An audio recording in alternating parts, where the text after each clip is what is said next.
Salmo 41. Bem-aventurado o que acode ao necessitado. O Senhor o livra no dia do mal.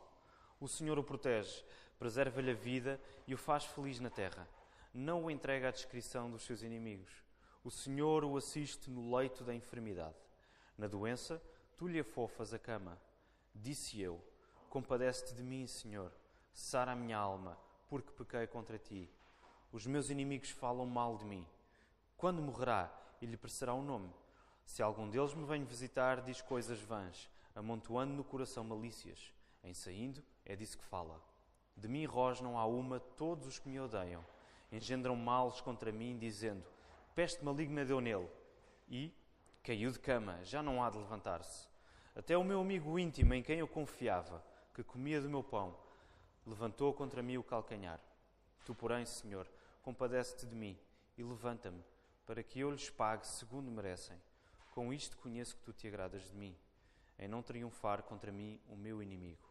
Quanto a mim, tu me sustens na minha integridade e me pões à tua presença para sempre. Bendito seja o Senhor, Deus de Israel, da eternidade para a eternidade. Amém e amém.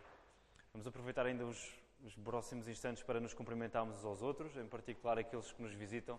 Vamos nos saudar. Vamos orar, irmãos. Senhor, mais uma vez te agradecemos por estarmos aqui. E agora te agradecemos porque podemos abrir a tua palavra e lê-la, Senhor. E te pedimos que abras igualmente os nossos corações. Pedimos que o teu Espírito esteja no meio de nós, a convencer-nos, a dirigir-nos, a fazer-nos desejar mais o teu Filho Jesus. Ajuda-nos, Senhor, que as palavras que eu vou dizer não sejam as minhas, mas que sejam vindas de ti, Senhor. É o que eu te peço e te agradeço no nome do teu Filho Jesus. Amém. Estamos numa série de sermões que se chama Oficina de Oração, exatamente porque queremos que seja uma oficina, coisas em que queremos trabalhar para orarmos mais e melhor. E nesta série temos olhado para salmos, alguns salmos, através de uma lente única, uma lente ímpar. E essa lente é Jesus Cristo, o Senhor Jesus. Essa lente é o que nos permite focar espiritualmente para o significado e aplicação dos salmos. Todo e qualquer texto da Bíblia, da Escritura, tem o seu fundamento, a sua base e o seu sentido último na pessoa do Senhor Jesus. E por causa disso, aplicamos os textos que temos estudado, os salmos, em exercícios de oração. Acreditamos que o relacionamento que nós temos com Deus Pai é feito no poder do Espírito Santo através de Jesus Cristo. E onde encontramos esta ação trinitária, esta ação completa do Deus triuno? Nas Escrituras.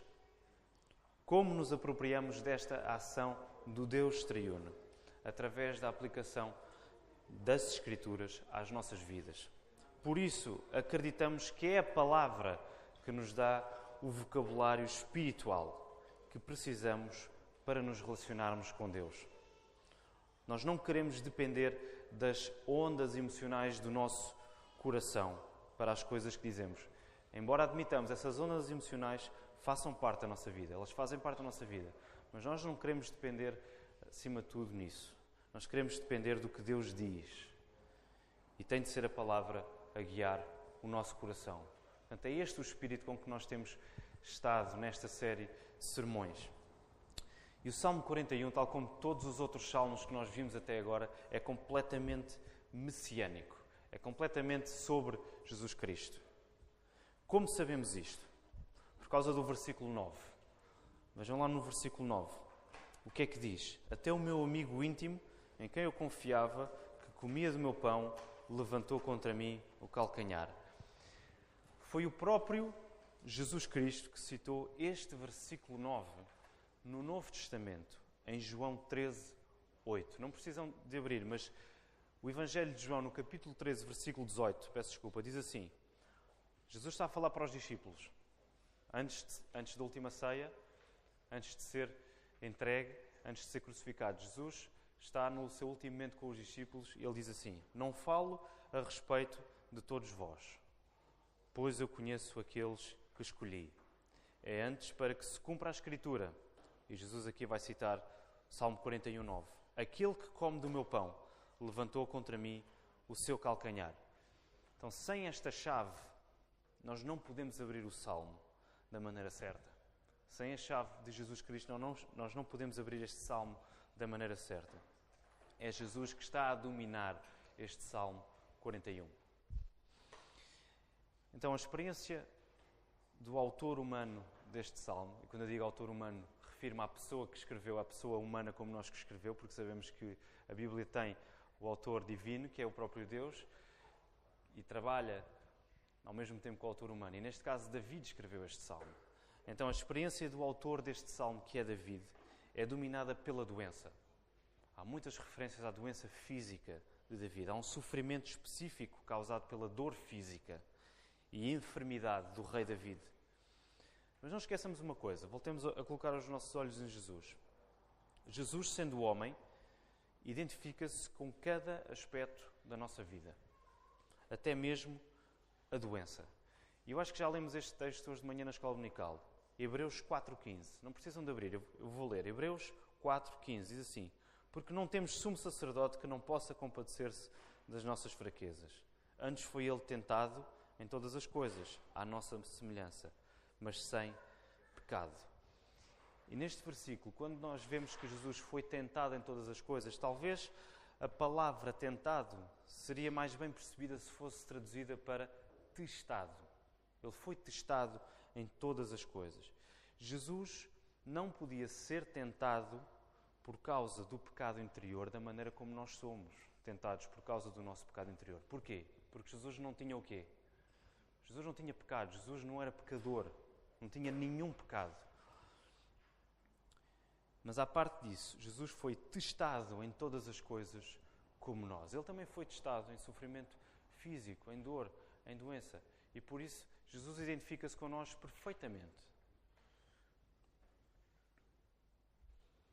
Então, no versículo 1, observamos que a palavra que aparece aí, bem-aventurado o que acode ao necessitado.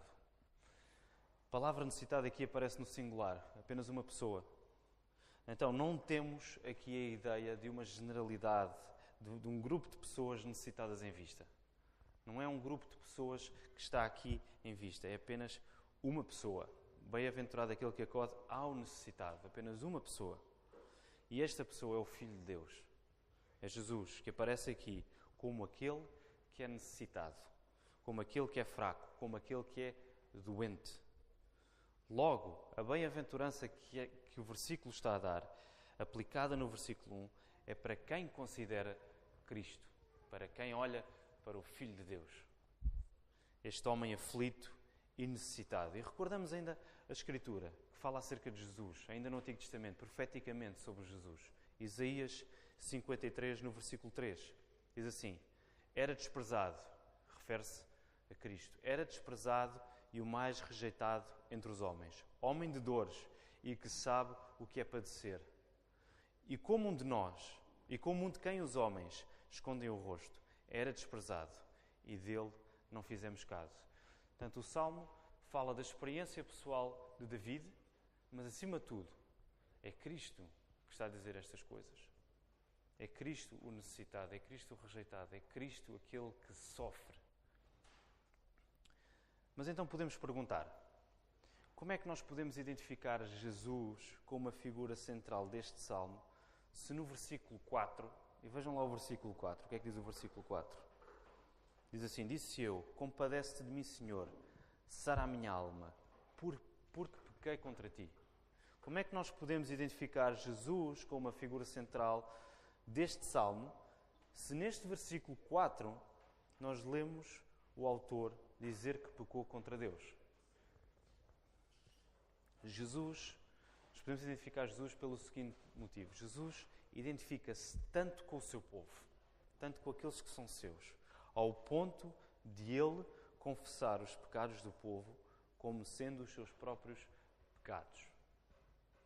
Jesus compreende o sentimento das nossas enfermidades. Jesus compreende o sentimento das nossas dores de um modo tão profundo que ele considera os nossos pecados como sendo os seus próprios pecados e confessa-os como tais. Parece chocante, mas é isto que está a acontecer. Foi isso que Jesus fez na cruz, quando suportou os nossos pecados. Foi isso que aconteceu. É como se os nossos pecados fossem agora os pecados do próprio Jesus. E isto, apesar de Jesus nunca ter pecado.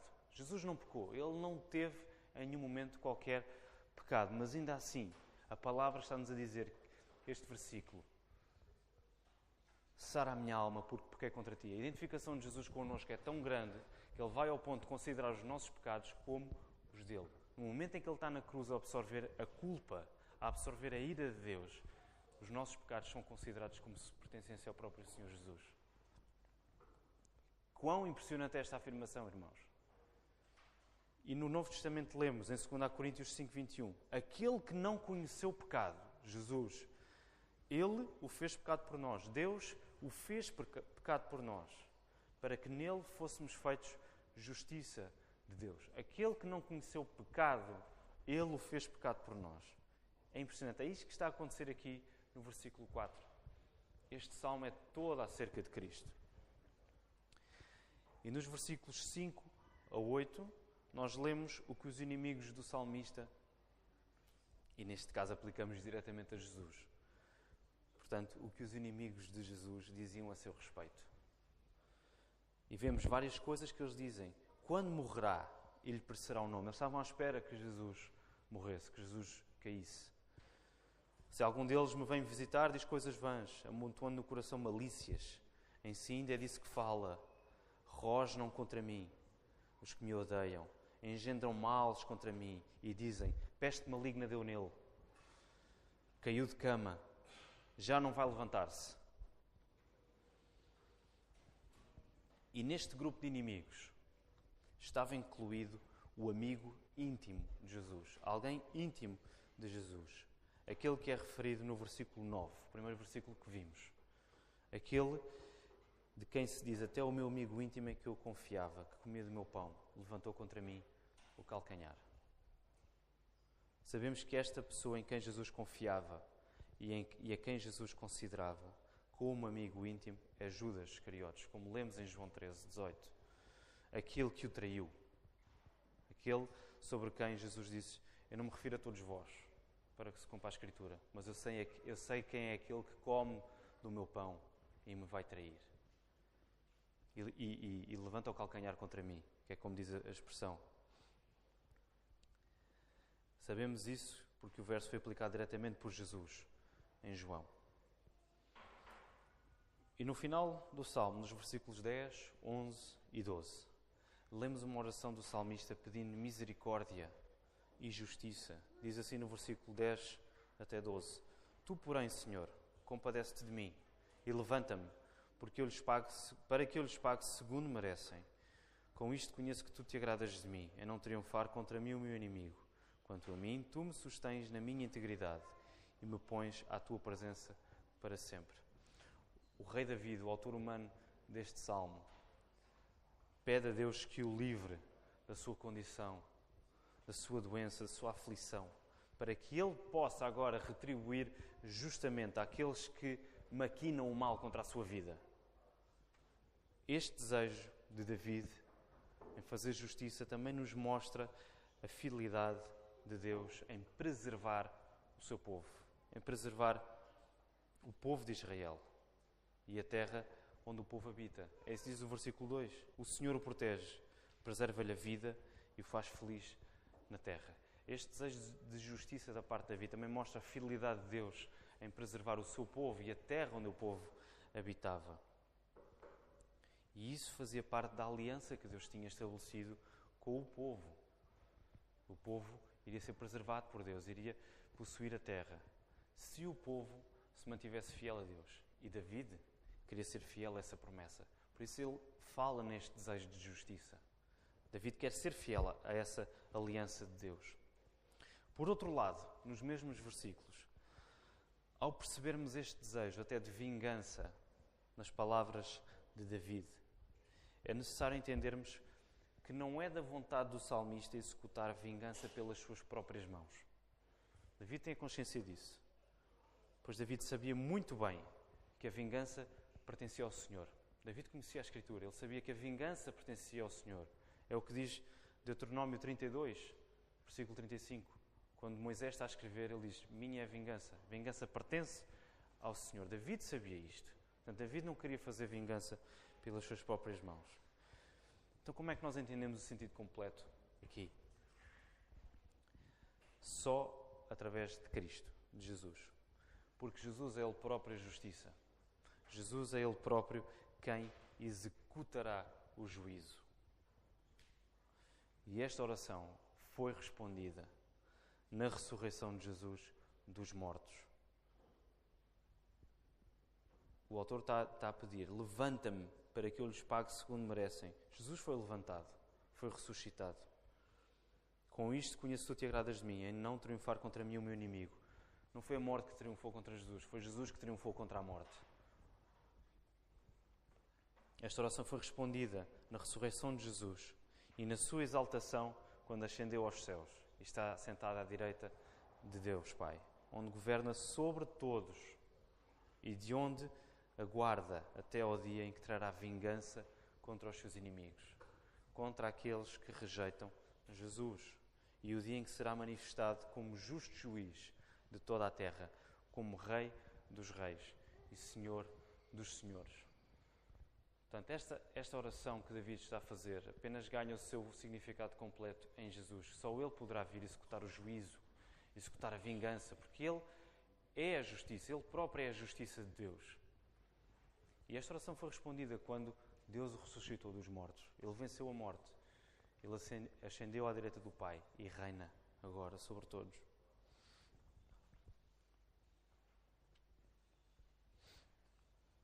E no final, o versículo acaba em louvor declarado a Deus. Bendito, versículo 13, bendito seja o Senhor, Deus de Israel, da eternidade para a eternidade. Amém e amém.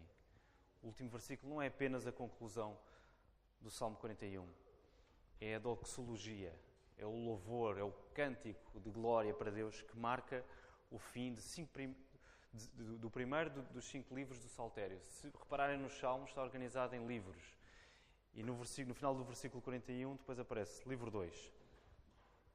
Não sei se as vossas traduções têm essa referência, mas o livro dos Salmos está dividido em vários livros. Livro 1, livro 2, 5 livros.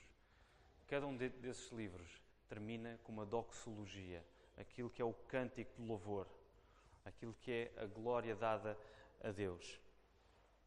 E também vemos que no final do Salmo, depois da aprovação, depois da oração respondida, só há uma coisa a fazer, que é glorificar a Deus. Bendito seja o Senhor, Deus de Israel, da eternidade para a eternidade. Amém e amém.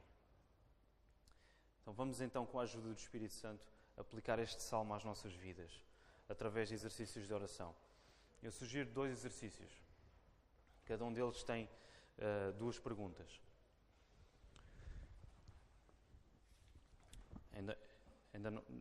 Aliás, os exercícios não são perguntas, são encorajamentos de oração. Em primeiro lugar, que tipo de diagnóstico nós fazemos às nossas vidas? Será que temos noção de que as doenças físicas que temos não são as doenças mais importantes? Reparem, a fraqueza dos nossos corpos deve-nos sempre recordar que por causa do pecado que existe em nós, é o nosso interior, é o nosso âmago, é o nosso cerne, é o nosso mais profundo centro que está verdadeiramente doente e fraco. As nossas doenças físicas servem-nos também para mostrar isso, para colocar os nossos olhos e percebemos aquilo que realmente está mais doente em mim não é apenas o meu corpo, é o meu coração. Como diz o salmista no versículo 4, sara a minha alma, cura a minha alma. Ele está doente, mas o que é que ele pede? Sara a minha alma, cura o meu interior. Quem eu sou? Quantas vezes corremos em oração a pedir a cura física dos nossos corpos? E fazemos-lo bem. A Bíblia dá-nos espaço e permite que nós possamos orar pedindo a cura das nossas doenças. Nós fazemos isso constantemente. Todas as semanas oramos por isso. Ainda hoje de manhã fizemos essa oração. Mas quantas vezes corremos em oração a pedir a restauração espiritual das nossas almas? É que esse é que é o nosso maior problema. É o coração que deve absorver toda a nossa atenção e vigilância. É o coração que deve absorver toda a nossa atenção e vigilância. Como diz o Salmo 139, 23. Sonda-me, ó Deus, e conhece o meu coração. Prova-me e conhece os meus pensamentos. Então, o exercício de oração é o seguinte. 2 incentivos para a oração. O primeiro, ora, pedindo a Deus que te dê olhos para veres o estado em que está o teu coração. Ora, pedindo a Deus que te dê olhos para veres o estado em que está o teu coração. Se nós não soubermos o estado em que está o nosso coração, nós não vamos ser capazes de orar por ele. Nós não vamos ser capazes de saber o que pedir se não identificarmos o problema. Se Deus não identificar o problema em nós. E o segundo incentivo. Ora, pedindo a Deus que te mostre que pecados tens cometido e pede por perdão e arrependimento. Ora, pedindo a Deus que te mostre que pecados tens cometido e pede por perdão e arrependimento. Nós não nos cansamos de dizer isto. Orar pedindo perdão pelos nossos pecados de uma forma genérica pode ser a melhor fuga que nós fazemos aos nossos pecados, àqueles pecados específicos que nós cometemos dia após dia. E nós temos que trabalhar para identificarmos aquele pecado. Senhor, perdoa-me por isto. Ajuda-me a mudar isto. E pedir por arrependimento. O arrependimento é um dom do Espírito Santo. Não é uma coisa que nós conseguimos produzir por nós próprios. O arrependimento é o Espírito Santo que dá. Nós temos que pedir por arrependimento. Não apenas pelo remorso que vem quando pecamos, quando temos a noção que pecamos e desejamos não ter pecado, mas o verdadeiro arrependimento é aquilo que nos faz afastar das coisas que fazíamos e agora já não fazemos. Isso é um passado que ficou lá atrás, por causa de Cristo. Agora nós já não repetimos essas coisas. Não quer dizer que nunca mais vamos fazer aquilo. Podemos voltar a pecar.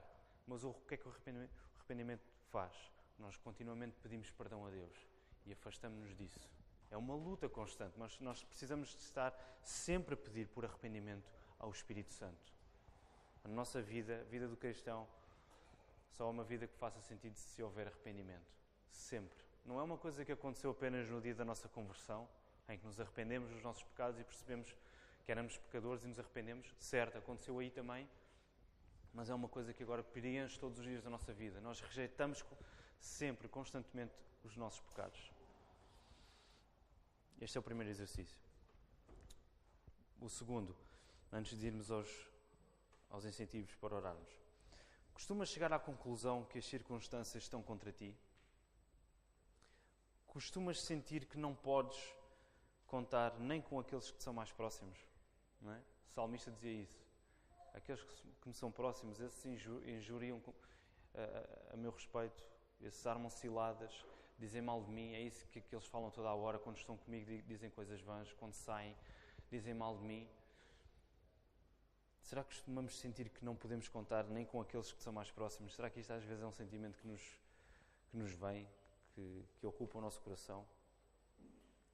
Se isso acontece connosco, é porque, em primeiro lugar, eu creio, nós temos uma presunção enorme acerca de quem somos e do que merecemos. Nós temos uma presunção enorme acerca de quem somos e do que merecemos. Se costumamos achar, ainda que brevemente, que não estamos a receber aquilo que realmente merecemos, isto pode acontecer com várias áreas da nossa vida. Se nós costumamos achar, ainda que levemente, que não estamos a receber aquilo que realmente merecemos, é porque estamos a viver não pela fé em Cristo, mas estamos a viver pelas coisas que fazemos. E coisas essas que nós achamos que nos dão crédito para exigirmos coisas a Deus. Se nós cedemos a esse pensamento, a esses sentimentos de que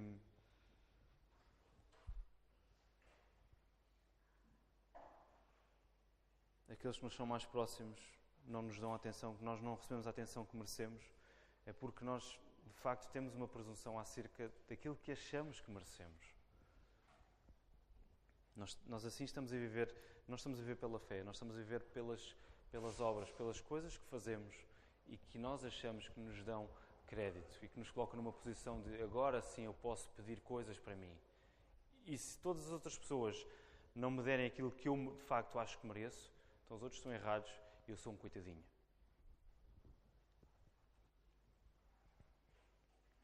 Podemos não afirmá-lo assim, mas é o que as nossas vidas vão afirmar. E em segundo lugar, isto acontece porque pensamos muito pouco em Cristo. Pensamos muito pouco em Cristo. É a conclusão a que eu próprio tenho chegado na minha vida. Quanto mais olho para mim e para o que eu acho que devo receber, menos vou olhar para Cristo e para aquilo que eu já recebi dele sem merecer. Quanto mais eu olho para mim e para o que eu acho que devo receber, menos eu vou olhar para Cristo e para aquilo que eu já recebi dele sem merecer. Menos eu vou me recordar disso. Isso é uma desonra enorme ao nome de Cristo. Se os nossos pensamentos estiverem mais tempo naquilo que a palavra nos diz sobre o que Cristo fez, e neste Salmo já tivemos uma amostra considerável de como, amando os seus amigos como nós nunca haveremos de amar, Jesus foi traído, foi injuriado, foi maltratado, foi morto, ao ponto de sofrer de um modo que nós nunca iremos compreender ou sofrer. Nós vimos isto neste Salmo. Se os nossos pensamentos estiverem mais tempo nisto que a palavra nos diz acerca do que Cristo fez, menos tempo vamos passar a olhar e pensar sobre as injustiças que pairam sobre as nossas vidas. Menos tempo vamos ter para passar a olhar sobre as injustiças que nós achamos que estão nas nossas vidas. Porque a maior oferta de todas já a recebemos pela graça, sem merecermos. Se nós olharmos cada vez mais para a palavra, para aquilo que Cristo fez, nós não vamos dar muita atenção às coisas que nós achamos que são injustiças na nossa vida. Elas podem existir, mas não é isso que vai ter mais importância na nossa vida. É aquilo que Cristo nos deu sem nós merecermos. É isso que vai ter importância. É nós declararmos sempre, eu não mereço nada disto. E Cristo deu-me tudo.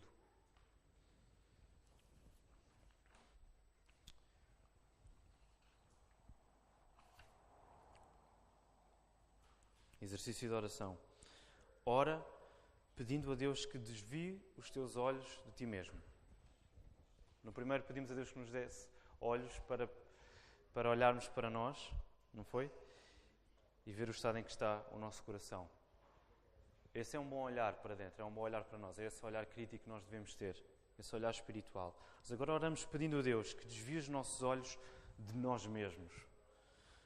Ora, pedindo a Deus que te ajude a olhar mais para Cristo, até que não consigas olhar para mais nada. Até que não consigamos olhar para mais nada. Ora, pedindo a Deus que te ajude a olhar mais para Cristo, até que não consigas olhar para mais nada. Sabem que a nossa fé não é apenas uma fé intelectual.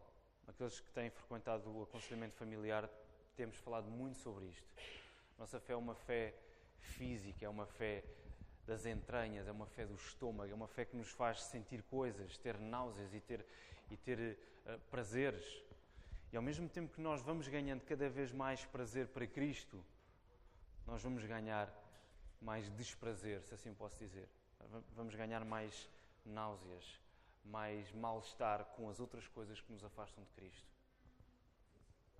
Porque nós ou somos do Espírito, ou somos guiados pelo Espírito, ou somos guiados pela carne. Não podemos servir aos dois senhores ao mesmo tempo. Ou escolhemos um ou escolhemos o outro. E por isso também é bom quando nós começamos a sentir asco. A palavra é esta, asco pelo pecado, pelas coisas que nos afastam de Deus. E por causa disso começamos a sentir mais prazer em Cristo. Ora, agradecendo a Deus por Cristo. Ora, agradecendo a Deus por Cristo, por Ele ter enviado o seu Filho. Um coração que não agradece é um coração que está mais perto de esquecer Jesus do que recordá-lo. Um coração que não agradece é um coração que está mais perto de esquecer Jesus do que recordá-lo. E é fácil cair nisto, é fácil esquecermos de Jesus.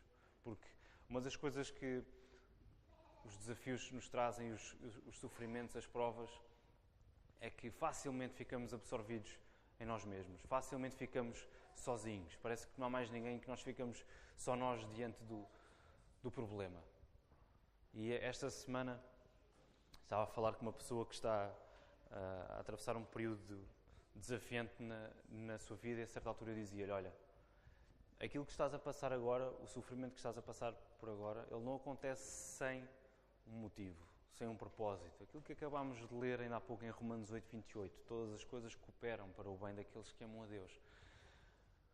E disse-lhe assim, quando estiveres demasiado dentro do teu sofrimento, que não consegues olhar para mais nada, não consegues ver mais nada além disso, olha para Cristo. Porque uma das coisas que o sofrimento de Cristo nos mostra é que quando Cristo sofre, nós olhamos para o sofrimento de Cristo, que nós nunca havemos de experimentar. Nós nem sequer imaginamos como foi. E nós ganhamos um significado para o sofrimento que nós estamos a viver agora. Porque nós nos lembramos, espera aí, Cristo foi homem como eu. Foi humano como eu sou. Ele identifica-se totalmente com as coisas que eu estou a passar por agora. Ele percebe, ele compreende. Portanto, quando tu olhas para o sofrimento de Cristo, tu percebes que o teu sofrimento não é o fim. Porque o sofrimento de Cristo também não foi o fim. O sofrimento de Cristo foi momentâneo. Cristo venceu a morte. Para que nós, no meio do nosso sofrimento, não fiquemos agarrados ao sofrimento, não fiquemos na lama, mas que sejamos resgatados daí. Que no meio das dificuldades e dos desafios, o nosso coração ainda assim se regozija, porque nós recebemos muito mais de Cristo. Era isto que eu dizia a esta pessoa, olha para Cristo e lembra-te do que Cristo fez, porque o teu sofrimento ganha um significado muito maior se olhares para o Senhor Jesus e aquilo que Ele fez por ti na cruz. O coração que não agradece é um coração que está mais perto de esquecer Jesus, de recordá-lo. E termino lendo Colossenses 3, 1-4. Portanto, se fostes ressuscitados juntamente com Cristo, buscai as coisas lá do alto, onde Cristo vive, assentado à direita de Deus. Pensai nas coisas lá do alto, não nas que são aqui da terra, porque morrestes e a vossa vida está oculta juntamente com Cristo, em Deus. Quando Cristo, que é a nossa vida, se manifestar, então vós também sereis manifestados com Ele em glória. Reparem, irmãos, nós não fazemos isto sozinhos, nós fazemos isto porque, como o versículo diz, nós morremos com Cristo. A nossa vida está oculta juntamente com Cristo. Quando Cristo morreu, quando Ele foi crucificado, a nossa velha criatura morreu com Cristo. E quando Cristo ressuscitou, a nossa nova criatura, quem nós somos hoje pela graça de Deus, ressurgiu com Cristo. Por isso é que nós batizamos por imersão, porque representa isso, a morte e a ressurreição de Cristo, a morte e a ressurreição espiritual da pessoa que se está a batizar. Nós fazemos estas coisas porque a nossa vida está oculta juntamente com Cristo. Nós fomos ressuscitados juntamente com Cristo. E nós buscamos as coisas do alto porque essa é a nossa natureza agora. Porque é isso que o nosso coração deseja. É isso que nós vamos trabalhar para fazer. Quando Cristo, que é a nossa vida, se manifestar, então vós também sereis manifestados com Ele em glória. Que o Senhor nos ajude.